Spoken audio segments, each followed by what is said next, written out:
teman-teman, penikmat cerita-cerita horor di channel spesial horor.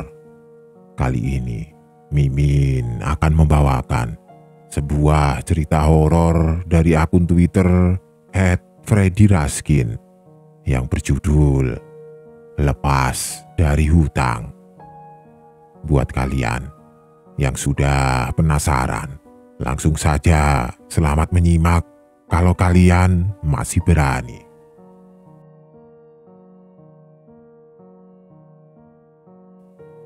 Cerita ini aku dapat setelah berbincang dengan salah satu juragan bisnis kuliner. Karena penasaran, aku mencoba menanyai apa resepnya sehingga bisa sedemikian sukses. Ternyata alurnya cukup panjang. Selain perjuangan keras tentunya, ternyata ada cara yang tidak biasa yang dia lakukan. Tahun 2014, rumah tangga yang dibangun Wardoyo dan istrinya Sasmi terasa semakin panas. Di usia pernikahan mereka yang ke-6, hubungan Wardoyo dan mertuanya terus bermasalah. Puncaknya ketika Wardoyo dan Sasmi harus rela tinggal di rumah bagian belakang. Selama ini, Wardoyo memang tinggal bersama mertuanya. Pekerjaannya sebagai buruh serabutan membuatnya masih belum mampu membeli apapun. Hanya sebuah TV tabung bekas yang sekarang terpasang di dalam kamar yang bisa dibelinya. Kondisi semakin parah saat Wardoyo terkena penyakit hernia. Istrinya yang awalnya masih kuat tinggal dengan Wardoyo lama-lama mulai menjauh. Selain tidak mampu mengatasi urusan ranjang, Wardoyo juga tidak bisa bekerja lagi. Sayup-sayup, Wardoyo pernah mendengar laporan dari salah satu tetangga jika Sasmi pernah ketahuan jalan dengan pria lain.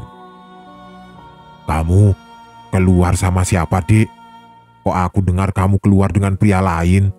kata Wardoyo tidak lama setelah istrinya pulang dari tempatnya bekerja. "Terus kenapa, Mas? Kamu mau apa?" Wardoyo tidak melanjutkan perdebatan dengan istrinya. Malam itu istrinya memilih tidur di kamar orang tuanya setelah ditegur oleh Wardoyo. Esok sore, Wardoyo mendatangi warung kopi di dekat sungai. Ada banyak orang di sana sore itu. Wardoyo mencari satu orang teman dekatnya. Gianto sedang asik menikmati kopi dan permainan kartu domino di atas meja. Wardoyo yang datang sambil memegangi selakangnya mencolek Gianto dari belakang. "Toh, ikut aku sebentar, aku mau bicara," ujar Wardoyo lalu mencari tempat duduk. Gianto menutup kartunya, lalu menghampiri temannya sejak kecil itu. Tanpa basa-basi, Wardoyo langsung menceritakan pokok masalah tentang rumah tangganya yang semakin buruk karena kondisi kesehatan. Lalu, istrinya yang saat ini bekerja karena Wardoyo tidak bisa mencari uang. "Terus, aku bisa bantu apa, Kang? Aku juga susah hidupnya," Gianto menjawab sekenapnya.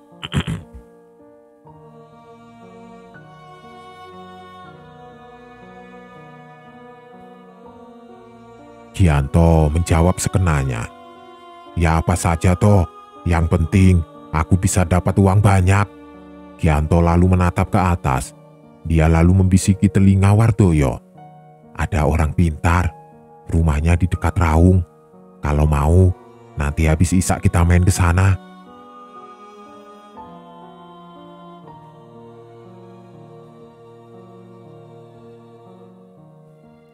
Wardoyo setuju.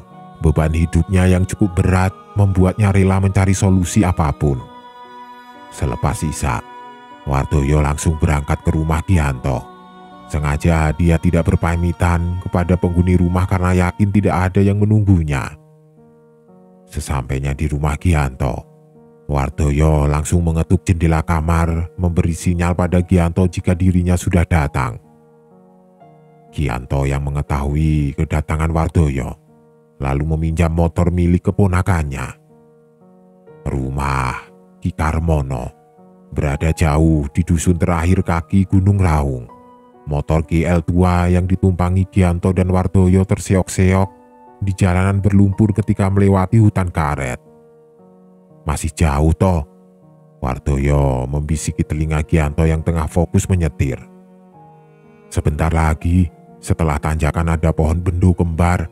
Sudah dekat," sahut Gianto. Bunyi burung cekakak menyambut kedatangan Wardoyo dan Gianto ketika mendekati pohon bendo kembar. Mata Wardoyo menatap ke kanan dan ke kiri, tapi pandangannya tidak menangkap sekelebat apapun. Padahal dia merasakan seolah ada banyak orang yang sedang berdiri di sekitar pepohonan. "Sudah sampai, tunggu di sini dulu, aku masuk dulu, nanti aku panggil." Gianto memarkir motornya di sebuah pagar kayu yang terbuat dari dahan kelor. Wardoyo menurut dan menunggu di atas motor. Gianto lalu berlari ke arah sebuah rumah yang ada di tengah sebuah pemukiman kecil. Ada 5 rumah yang berdiri dengan posisi melingkar. Satu rumah berdiri di tengah dengan ukuran paling besar dari rumah lainnya. "Mau kemana, Pak?" Wardoyo tiba-tiba dikejutkan dengan kehadiran seorang anak kecil yang bertanya kepadanya. Anak itu memiliki tubuh yang dekil dengan rambut panjang yang disasak. "Mau ke Ki Karmono, Nak?" Wardoyo menjawab dengan terbata. Anak itu mengangguk lalu berlari ke arah pinggiran kebun yang tampak gelap. "Kamu tak panggil dari tadi kok diam saja yo?" Wardoyo kembali dikagetkan dengan Gianto yang tiba-tiba sudah berdiri di hadapannya. "Sialan, tadi anak kecil, sekarang kamu yang mengagetkan aku," Wardoyo menyahut sambil mengikuti langkah Gianto. Seperti sudah terbiasa, Gianto langsung masuk ke dalam rumah yang berada di tengah pemukiman. Di ruang tengah, sudah ada seorang pria berusia 50-an tahun duduk di kursi penjalin dengan hiasan udeng di kepalanya. Pria itu tersenyum, lalu mempersilahkan Wardoyo dan Gianto duduk di depannya. Wardoyo melirik sekeliling ruangan. Rumah itu mirip dengan bangunan pedesaan era 70-an. Ada satu set kursi penjalin di ruang tengah dengan sebuah dipan kayu di sebelahnya. Yang tampak mencolok adalah beberapa keris yang dipajang di atas semua pintu rumah. "Duduk, Nak," Ki Karmono kembali meminta Wardoyo untuk duduk. Tidak lama istri Ki Karmono keluar membawa 2 gelas kopi dan secangkir teh panas. Wardoyo lalu menceritakan permasalahan hidupnya kepada Ki Karmono. Semua hal yang selama ini mengganggunya diceritakannya sedetail mungkin. Ki Karmono mengangguk, kemudian beranjak masuk ke dalam kamar. Setengah jam berlalu Ki Karmono keluar kamar sambil menggenggam sebuah keris. Benda itu ditaruhnya di atas meja. Begitu menyentuh meja, keris dengan luk 5 itu langsung berdiri dengan posisi ujung di bawah. "Sekarang permintaanmu apa?" Wardoyo sempat menoleh ke arah Gianto sebelum kemudian menunduk ke antara sela kakinya. "Saya pengen kaya, Ki, ingin punya banyak uang," Wardoyo berkata lirih. Permintaan itu langsung disanggupi oleh Ki Karmono. Dia paham jika Wardoyo tidak mungkin mampu melakukan pesugihan dengan tumbal. Melihat kondisi Wardoyo sendiri yang tampak kesulitan, "Aku ada cara mencari uang, bukan pesugihan, tapi kamu harus cari uang sendiri," jawab Ki Karmono.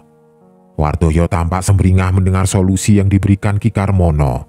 Sebuah cara mencari uang tanpa lelaku pesugihan. "Iya, Ki, saya mau," Wardoyo mengangguk setuju.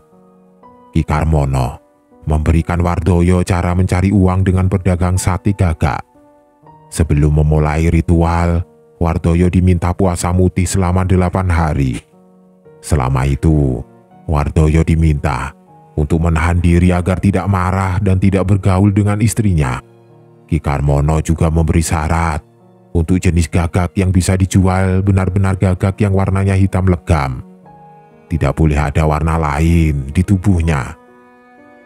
Waktu pelaksanaan ritual juga harus mengikuti weton kelahiran Wardoyo.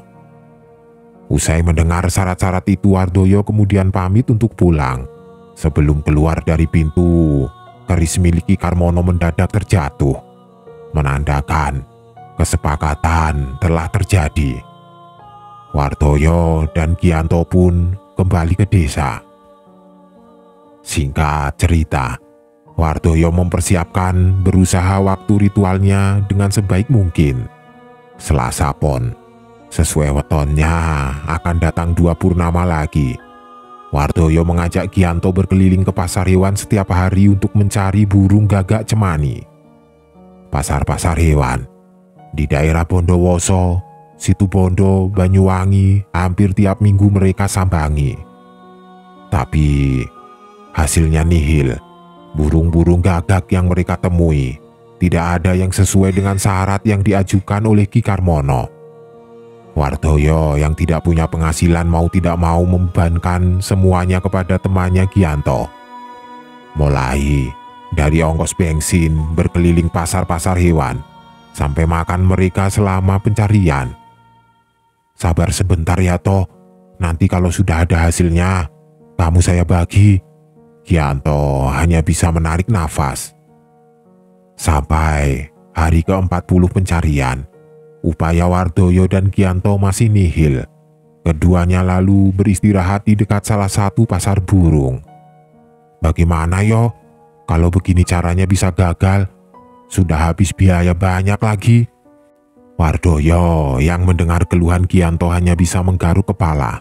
Dilepasnya kopiah hitam miliknya lalu dikipasnya ke lehernya. Aku juga bingung yo. Aku pikir mudah mencari gagak. Gianto dan Wardoyo terus berdebat siang itu. Mereka hanya punya waktu seminggu lagi jika ingin mengejar ritual dalam waktu paling dekat. Di tengah obrolan keduanya, ternyata ada seorang pedagang buah yang diam-diam mencuri dengar. Cari burung ya Pak? Gianto menoleh ke arah orang itu.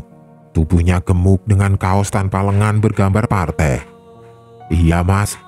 Masnya punya gagak hitam legam kah? Tanya Gianto. Kalau di sini sulit Pak. Coba besok saya carikan di Bali. Sampean beri saya nomor HP-nya saja. Gianto kemudian memberikan nomor HP-nya kepada pedagang buah bernama Bu Sairi itu. Setelah itu, Gianto dan Wardoyo masih berkeliling lagi hingga maghrib sebelum akhirnya pulang ke rumah. Esok harinya, Gianto mendapatkan telepon dari Bu Sairi. Gagak hitam sesuai ciri-ciri yang disebutkan oleh Gianto ada di salah satu pasar burung di daerah Denpasar. Pemilik burung meminta harga 4,5 juta untuk burung itu. Sebentar Mas, aku rundingkan dulu dengan temanku, sahut Gianto dari balik telepon. Bu Sairi mengiyakan. Dia mengatakan bisa mengantar Gianto ke penjual burung gagak jika memang cocok dengan harganya. Gianto langsung meluncur ke rumah Wardoyo setelah mendengar kabar itu. Di jalan, sebelum tiba di rumah Wardoyo, Gianto sempat melihat Sasmi naik mobil dengan Sukarti. Gianto melirik sebentar, lalu melanjutkan jalannya ke rumah Wardoyo. Yo, burungnya sudah ada. Gianto berteriak di pintu belakang rumah. Wardoyo kemudian membuka pintu dengan tangan lemas. Dengan wajah lesu dia lalu menyuruh Gianto duduk di ruang tengah rumah. Kamu kenapa yo? Kok lemas? Tanya Gianto sesaat setelah duduk. Sasmi toh, Sasmi. Sekarang sudah berani keluar sendiri. Wardoyo menyahut sambil memegangi dahinya. Gianto akhirnya paham kenapa temannya itu tampak lemas. Ternyata desas-desus istri Wardoyo yang sudah berani bermain serong itu benar. Sekarang tinggal niatmu kamu kuatkan. Burungnya sudah ada. Tinggal kamu mau berusaha lagi atau tidak. Ucapan Gianto membuat Wardoyo akhirnya kembali mengangkat wajah. Gianto lalu menjelaskan di mana burung itu berada dan berapa harga yang harus dibayarkan. Mendengar besaran harga yang diucapkan Gianto, Wardoyo sempat gentar. Selama penyakit menyerangnya, Wardoyo hanya menggantungkan hidup kepada mertua dan istrinya. Tidak ada uang sama sekali di kantongnya. Karena itu, dia hanya pasrah ketika Sukardi membawa istrinya keluar rumah. "Kalau puasa, aku masih kuat toh, tapi kalau uang aku tidak punya," Wardoyo lemas lagi. Karena sudah kepalang dengan situasi, akhirnya Gianto menawarkan bantuan sekali lagi. Dia meminjamkan BPKB motornya untuk bisa mendapatkan uang. Tapi Gianto mengatakan jika semuanya adalah hutang yang harus diganti ketika ritual sate gagak berhasil nanti. Wardoyo setuju. Bahkan dia berjanji akan membayar hutangnya 2 kali lipat setelah berhasil melewati ritual nanti. Tidak menunggu lama, sore harinya BPKB Gianto sudah berubah menjadi uang. Malam itu juga mereka berdua berangkat ke Bali. Husairi yang saat itu berada di Bali langsung mengantarkan ke rumah penjual gagak. Jam di Bali masih menunjukkan pukul 4 subuh. Tapi Wardoyo yang sudah terlanjur bulat niatnya memilih terus melanjutkan rencananya membeli gagak itu. Sekitar pukul 5, penjual gagak baru membuka pintu rumahnya. Akhirnya, jual beli terjadi. Harga disepakati. Pemilik melepas gagak miliknya dengan harga 4 juta. Gianto memberikan uang 500.000 sebagai uang terima kasih karena sudah membantu mencarikan burung sesuai dengan yang dicari. Setelah cukup beristirahat, sore harinya mereka kembali ke Jawa. Wardoyo langsung memulai ritual puasanya beberapa hari setelahnya. Agar tidak menimbulkan kecurigaan, burung gagak disimpan di rumah Gianto sampai hari ritual tiba. Di rumahnya, ujian-ujian emosi mulai melanda Wardoyo. Sasmi sering pulang malam. Sukardi mengantarnya sampai ke depan rumah. Padahal di rumah bagian depan tinggal mertua Wardoyo. Tapi karena kedua mertuanya seolah menyetujui Sasmi dan Sukardi, mereka tidak pernah menegur. Wardoyo ingin marah, tapi dia tidak bisa apa-apa. Pendek cerita, Wardoyo akhirnya berhasil menyelesaikan puasanya. Tibalah malam ketika dia harus mulai berjualan sate gagak. Sesuai pesan Ki Karmono, Wardoyo harus mencari tempat yang jauh dari pemukiman dan angker. 8 tusuk sate gagak mentah disiapkan Wardoyo di dalam kresek. Tidak lupa dia membawa selembar uang 50.000 sebagai contoh dalam perdagangan nanti. Darah gagak yang masih segar disimpannya di wadah bekas kecap sebagai bumbu satenya. Sekitar pukul 10 malam, Wardoyo mulai berjalan keluar dari kampung. Suasana yang sepi membuat Wardoyo leluasa berjalan sambil membawa perlengkapan. Jalur yang pertama kali dilaluinya adalah area persawahan. Tidak ada penerangan sama sekali di sana. Cahaya bulan remang-remang dan cahaya lampu dari korek api yang menjadi penerang perjalanan Wardoyo. Saat melewati galengan sawah, Wardoyo sudah mulai merasakan sesuatu yang aneh. Langkah kakinya seolah diikuti banyak langkah kaki, padahal tidak ada orang lagi di belakangnya. Wardoyo mempercepat langkah kakinya. Bunyi besi bakaran sate bergesekan nyaring ketika Wardoyo mulai berlari. Di ujung area persawahan, ada sebuah sungai kecil yang dikelilingi pepohonan nangka. Setelahnya, ada jalan menanjak menuju sebuah pemakaman kuno. Kaki Wardoyo berjalan perlahan melewati sungai selebar 3 meter itu. Airnya hanya setinggi betis, tapi gelapnya jalan membuat Wardoyo tidak berani gegabah. Apa itu? Apa itu? Apa itu, Om? Bulu kuduk Wardoyo berdiri. Ada suara anak-anak kecil yang seolah muncul dari balik kegelapan. Langkah kaki kembali dipercepatnya. Sebelum menapak ke daratan, Wardoyo sempat merasakan ada suara nafas panas di balik telinganya. Wardoyo langsung berusaha berlari lebih cepat, hingga akhirnya tempat berjualan yang dituju Wardoyo mulai terlihat. Ada sebuah pondok kecil yang di tengahnya ada sebuah makam kuno. Wardoyo berencana berjualan di sana. Sesuai perintah Ki Karmono, Wardoyo melepaskan semua bajunya sejak 7 langkah sebelum tiba di lokasinya. Besi pembakar sate digelarnya di dekat makam. Ditatanya arang ke dalam besi itu, lalu mulai dibakarnya sate gagak yang dibawanya. Sambil membakar sate, Wardoyo menuangkan tetesan darah gagak ke atas sate, seolah menjadi bumbu sate yang dijualnya. Asap dari arang mulai membumbung di sekitar makam kuno. Sate, ayo siapa yang mau beli sate? Kata Wardoyo sambil gemetar. Sebenarnya, ketika sate pertama dibakar, Wardoyo sudah melihat ada sesosok makhluk yang berdiri melihatnya. Karena posisinya jauh, Wardoyo tidak bisa melihat dengan jelas sosok makhluk itu. Perlahan, sosok itu mulai mendekat ke arahnya.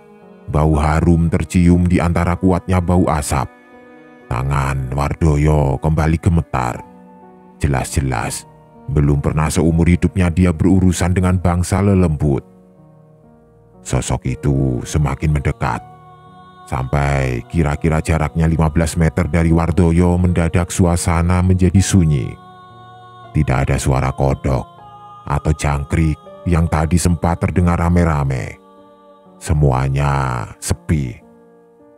Lalu perlahan, suasana di dekat makam kuno menjadi terang.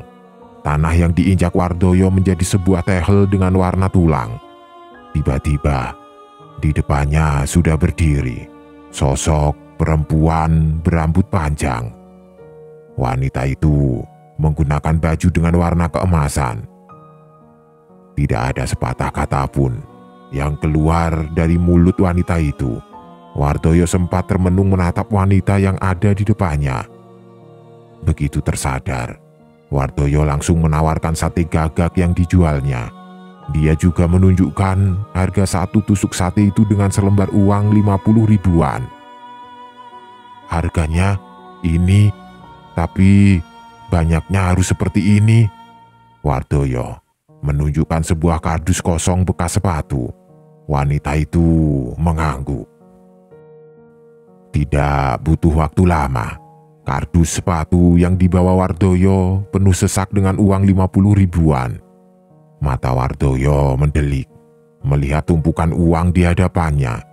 Tangan Wardoyo meraba lembaran uang yang ada di dalam kardus itu. Semuanya asli.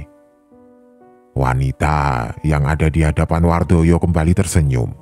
Sate-sate yang masih tersisa di atas besi bakaran tiba-tiba menghilang.